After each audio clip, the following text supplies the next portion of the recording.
नमस्कार सभी को, मेरा नाम अशोक वीराद एडवोकेट और मैं आप सभी के लिए लीगल एडवाइस और वीडियोस अपलोड करता हूं, जो कि आप सब लोग को लाइक करते हैं, पसंद करते हैं, शेयर करते हैं और सब्सक्राइब भी करते हैं। और अब तक अगर आपने इस चैनल को सब्सक्राइब नहीं किया तुरंत करिएगा और दूसरे लोगों तक भी जानकारी को जरूर शेयर करिएगा। बहरहाल आज हम बात करते हैं कि पत्नी के द्वारा मेंटेनेंस का केस बहुत कॉमन चीज़ है जो कर ली जाती है। कुछ पत्नियां मजबूरी में करती हैं क्योंकि उनके पास कमाने का कुछ जरिया सोर्स ऑफ इनकम नहीं होता है। कुछ पत्नियां पति और पति के परिवार को प्रताड़ित करने के लिए करते हैं। अब इसका एग्जाम्पल मैं आपको बताता हूँ। पत्नी को भी पता है कि जो मेंटेनेंस जो है वो पति देगा, ठीक है, खर्चा वो देगा। उसको भी पता है कि मैंने इसमें कहीं ना कहीं उसको झूठ लिखा है, लेकिन वो लिखते हैं मजबूरी में। अब मजबूरी उनकी क्या होती है मैं आपको बता देता हूँ। उनकी मजबूरी होती है ज़्यादा से ज़्यादा पैसा लेना, यानी कि अगर पति की इनकम 10,000 है तो सीधे 1 लाख बता देते हैं कि 1 लाख उसकी इनकम है। लेकिन उसको प्रूफ नहीं कर पाते हैं क्योंकि वो झूठ है, और झूठ के आधार पर कोई भी व्यक्ति कोई भी जंग नहीं जीत पाया है। सिर्फ और सिर्फ वो समय खराब बर्बाद करते हैं, अपना भी, कोर्ट का भी और पति का भी। तो इन सब चीज़ों को समय भी बचाएं आप। सही बात है, वो लिखें। अगर वाकई आपको ज़रूरत है तो आप पति के साथ रहें। क्या ज़रूरत है आपको कोर्ट कचहरी करने की? आपको भी दिक्कतें आती हैं, पति को दिक्कत आती हैं। जिस प्रकार से आप जितना दिक्कतें कोर्ट में ले जाकर ले सकते हैं, अपने वकील को पैसे दे सकते हैं और कोर्ट में उससे लड़वा सकते हैं, झूठ बुलवा सकते हैं, झूठ कह सकते हैं, तो फिर थोड़ी सी मशक्कत करके क्यों ना अपने पति के साथ भी रहा जाए। वहाँ पर आपको मेंटेनेंस मिलेगा, एक मान सम्मान भी मिलेगा, एक अधिकार भी मिलेगा, और कल को आप माँ बने या फिर किसी प्रकार से परिवार बसेगा आपका। बहुत सारी चीज़ें आपके लिए बेनिफिट मिलेंगे, लेकिन ये सब नहीं सोचते हैं। वो सोचते हैं कि इसको बर्बाद करना है, और जो दूसरे का बुरा चाहता है उसका बुरा ईश्वर पहले करता है, ताकि वो किसी का बुरा ना कर पाए। बहरहाल आज मैं आपको बताता हूँ कि अगर मेंटेनेंस का केस आपकी पत्नी ने कर दिया आपके ऊपर, और अब जो है वो, या आप मेंटेनेंस दे रहे हैं या फिर आपके पास नोटिस आया या फिर आपको नहीं देना है, बहुत सारी चीज़ें हैं। तो देखिए, ना देने के लिए मैंने बहुत सारी वीडियोज़ अब तक बना चुका हूँ, आप भी देख सकते हैं कि पत्नी को आप मेंटेनेंस नहीं देना तो क्या करना चाहिए। लिस्ट में जा सकते हैं, इसकी इसी वीडियो के नीचे डिस्क्रिप्शन में है, आप लिंक है पुराने वीडियो का मेरा, उसमें आप देख लीजिए, वहाँ पर भी आपको मिल जाएगा। तो अब मेंटेनेंस के लिए देखिए, मैंने बताया, जैसे आपको आपने थंबनेल देख लिया होगा कि मेंटेनेंस ना देना या फिर मेंटेनेंस के लिए किस तरीके से बच सकते हैं, कौन सी ऐसी बातें हैं जो आपको कोर्ट में प्रूफ करनी चाहिए।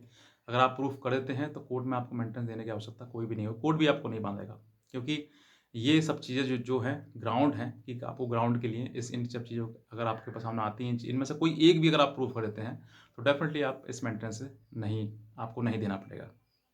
क्या है? सबसे पहला, कि अगर आपकी पत्नी किसी दूसरे व्यक्ति के साथ, आपको छोड़कर किसी दूसरे व्यक्ति के साथ एडल्टरी में है, अगर आप प्रूफ कर देते हैं, चाहे आपके पास में फ़ोटो है, वीडियो है, या किसी प्रकार की चैट है या कॉल रिकॉर्डिंग है, कैसी भी है, तब भी आपको मेंटेनेंस देने की आवश्यकता नहीं होगी अगर आप ये सब चीज़ें प्रूफ कर देते हैं। क्योंकि एक पति के रहते हुए दूसरे पति के साथ, दूसरे व्यक्ति के साथ में संबंध बनाए पत्नी, तो फिर वो मेंटेनेंस की अधिकारी बिल्कुल नहीं होती है। ये बात आपको प्रूफ करनी होगी कोर्ट में। थोड़ा मुश्किल तो है, लेकिन अगर आप कोशिश करेंगे तो ज़रूर हो जाएगा, क्योंकि बहुत सारे ऐसे मेरे पास भी केस आए हैं जिन्होंने बताया कि सर हमारी पत्नी जो एडल्ट्री में है, ऐसे इस तरीके से है।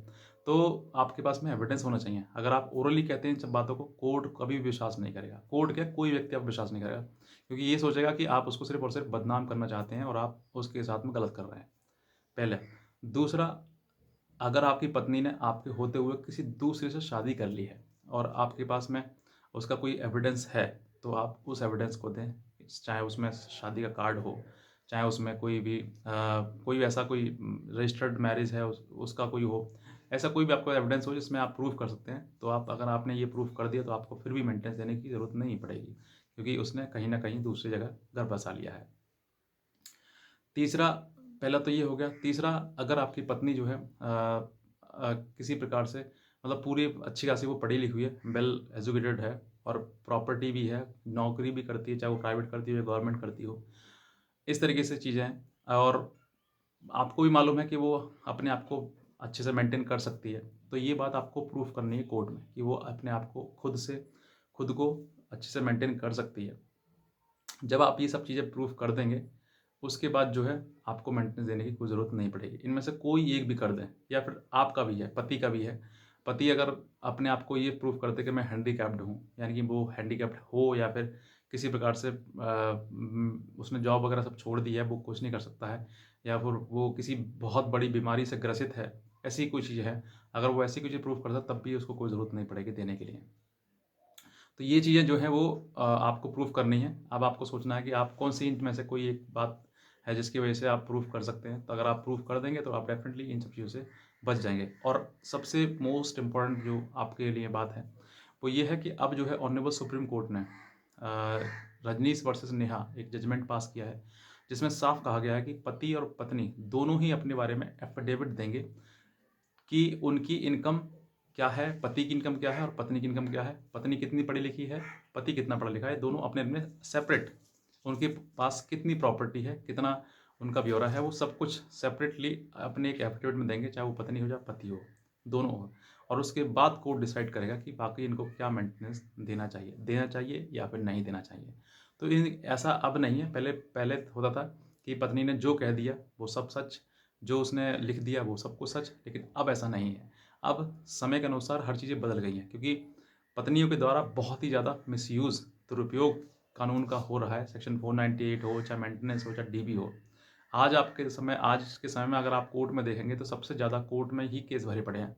यही क्या, कोई लड़ाई झगड़ा आज के समय सब वेल एजुकेटेड है, पढ़ाई लिखाई कर चुके हैं। तो लड़ाई झगड़ा ज़्यादा फालतू के वैसे तो होता नहीं है, कुछ होता है, लेकिन सबसे ज़्यादा केसेस जो है वो यही भरे पड़े हैं। एक कोर्ट में 100 150 फाइल डेली लगती हैं। तो इसमें सबसे ज़्यादा दुरुपयोग इन्हीं सभी चीज़ों का हो रहा है। और इन सब चीज़ों के लिए रोकने के लिए, समझने के लिए ज़रूरी है कि आप जागरूक हों, पति हो या पत्नी हो। अगर आप जागरूक होंगे तभी इन सब चीज़ों से बच पाएंगे, वरना आपको समझ नहीं आएगा, जीवन लड़ने में ही निकाल देंगे और बाद में आपको मिलेगा तो क्या, कि सिर्फ आप जीवन में अकेले रह गए। तो बहरहाल मेरी तरफ से बस इतना ही है, और एक कोशिश है मेरी कि आप सब सुखी में रहें, घर परिवार में रहें, एक साथ रहें। जो उनको नहीं लगता कि नहीं रह सकते तो फिर वो अलग हट जाएँ, लेकिन लड़ना सॉल्यूशन नहीं है, समाधान नहीं है। तो बस मैं इतना कहना चाहूँगा, बाकी आज का वीडियो देखने आप सभी बहुत धन्यवाद।